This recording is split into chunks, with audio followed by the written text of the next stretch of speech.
former professor neurology and head of department Nizam institute medical sciences में था। हम लोग यहाँ किस लिए आए हैं? हम लोग आए हैं पार्किंसंस डिजीज के बारे में बताने के लिए। पार्किंसंस डिजीज सबसे सेकेंड कॉमन न्यूरोडिजेनरेटिव प्रॉब्लम है। न्यूरोडिजेनरेटिव मतलब है कि जैसे उम्र बढ़ती है ये बीमारियां बढ़ती जाती है। सबसे कॉमन अल्जाइमर्स है, सबसे उसके बाद है पार्किंसंस डिजीज। इसमें क्या होता है? तीन मुख्य प्रॉब्लम्स होते हैं। एक तो होता है कंपन, एक तो होता है स्लो हो जाना, एक तो हो जाना स्टिफ होना। ये बुढ़ापे 60 के बाद ज़्यादा दिखता है, लेकिन उसमें सबको नहीं होता है, बहुत कम लोगों को होता है। 25 से 40, 50, 1 लाख में से होता है। ये बढ़ते जाता है बीमारी, और ये बीमारी 2-3 कारणों के लिए होता है। 10% को फैमिली में रहता है, जेनेटिक प्रॉब्लम है। 90% को क्या होता है कि उनमें जीन्स रहते हैं जिसके कारण वो प्रदूषण जो है उसका इफेक्ट उन पर होता है। प्रदूषण अकेला ये बीमारी नहीं करती, सिर्फ ये ससेप्टेबिलिटी जीन से नहीं होता, दोनों का मिश्रण एक आदमी में जो होता है तब ऐसे होता है। तो 9 में से 10 लोगों को पार्किंसंस डिजीज नहीं होता है। अब हम लोग यहाँ किस चीज़ के बारे में आए हैं कि ये पार्किंसंस डिजीज में नॉर्मली पहले 4-5 साल दवाइयों से मैनेज किया जाता है। वो सबसे मुख्य है लीवोडोपा या सिंडोपा जो बोलते हैं। वो आहिस्ता 3 गोली से 4 गोली से 5 गोली बढ़ती जाती है। ये बीमारी बढ़ती जाती है, तकलीफें बढ़ती जाती है। ये दवाई जो 6 घंटा काम करता है, फिर 5 घंटा, फिर 4 घंटा, फिर 3 घंटा, 2 घंटा, 1 घंटा होता है, और गोलियां बढ़ते जाते हैं। 1 से 3 से 10, दूसरा गोली लगाते हैं, तीसरा गोली लगाते हैं। ये प्रॉब्लम होती है। तो ये प्रॉब्लम क्या है कि ये ऑफ टाइम जो आपका ये स्लोनेस, स्टिफनेस है वो बढ़ते जाती है, और आपके ये दवाइयों का असर होता है। क्या असर होता है? ये दिमागों में असर करता है। एक तो सपने होते हैं रात में, फिर भ्रम होता है, ऐसे कोई आपके बाजू बैठा है, कोई आगे गया, कोई सांप दिखाई दिया, ये भी होता है। साइकोलॉजी, हाँ, भ्रम दिमाग में इफेक्ट करता है।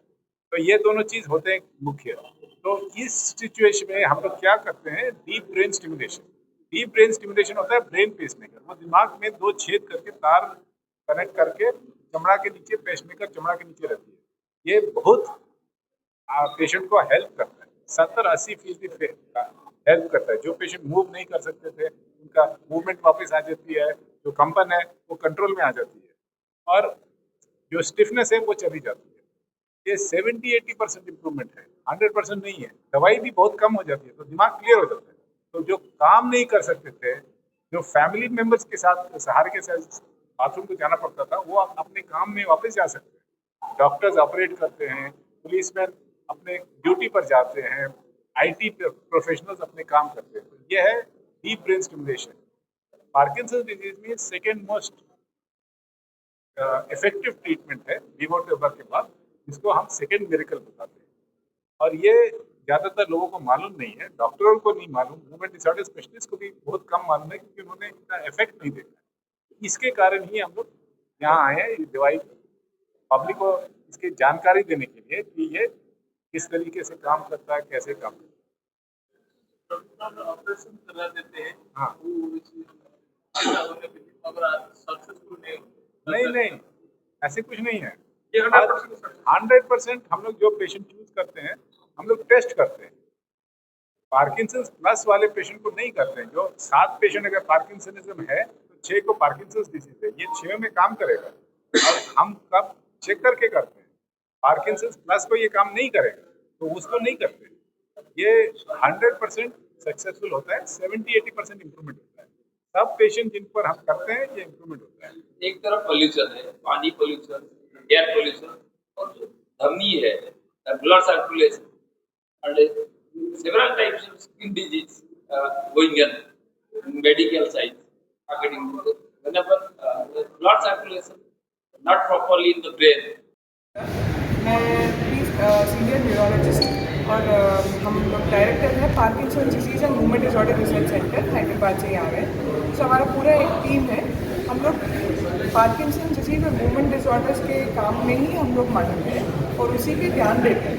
मतलब ये मूवमेंट डिसऑर्डर्स मतलब जो भी हिलने का जो प्रॉब्लम रहता है, न्यूरोलॉजी में अलग अलग जगह अलग अलग सब स्पेशलिटीज़ में है। जैसे अभी खून का बंद हो जाना, स्ट्रोक आना या फिर आना, एपिलेप्सी।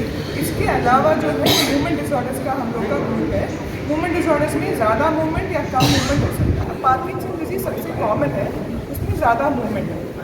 ये जो पार्किंसन डिजीज़ के बारे में ऑलरेडी सर बता चुके हैं। बाकी जो पार्किंसन डिजीज़ के अलावा थोड़े और कंपन के व्याधि भी रहते हैं, जैसे एसेंशियल ट्रेमर बोलते हैं। उसमें जैसा अभी कोई चीज़ कोई हाथ में पकड़ा है तो वो हिल जाना, ओल्डर जो बूढ़े हो जाते हैं उनको थोड़ा सा हिलना, ऐसी चीज़ें भी इसको एसेंशियल ट्रेमर बोलते हैं। उसके अलावा थोड़ा डिस्टोनिया बोलते हैं। डिस्टोनिया मतलब जैसे कोई नेक का कट जाना या फिर हाथ पूरा टेढ़ा हो जाना।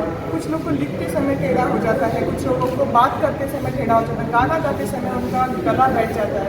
इसको हम लोग टास्क स्पेसिफिक डिस्टोनिया बोलते हैं। कुछ लोगों को गर्दन ऐसा टेढ़ा हो जाता है, सर्वाइकल डिस्टोनिया। इसके बारे में भी हम लोग रिसर्च भी करते हैं, उसका ट्रीटमेंट भी करते हैं। दवाइयाँ भी हैं, बोटुलिनम टॉक्सिन इंजेक्शन है वो भी हम लोग देते हैं। बहुत ज़्यादा जब हो जाता है बीमारियाँ, ये डिस्टोनिया या फिर एसेंशियल ट्रेमर, इसके लिए भी ब्रेन पेसमेकर काम करते हैं। पार्किंसन डिजीज़ के अलावा ये ब्रेन पेसमेकर जो हम लोग करते हैं, हमारा यूनिट का स्पेशलिटी ये है कि हम लोग बहुत ज़्यादा लोगों को ये BPS जो भी BPS रेनिमेट कराना होता है तो वो हमको भेजते हैं, क्योंकि हमारे पास एक्सपीरियंस बहुत ज़्यादा है।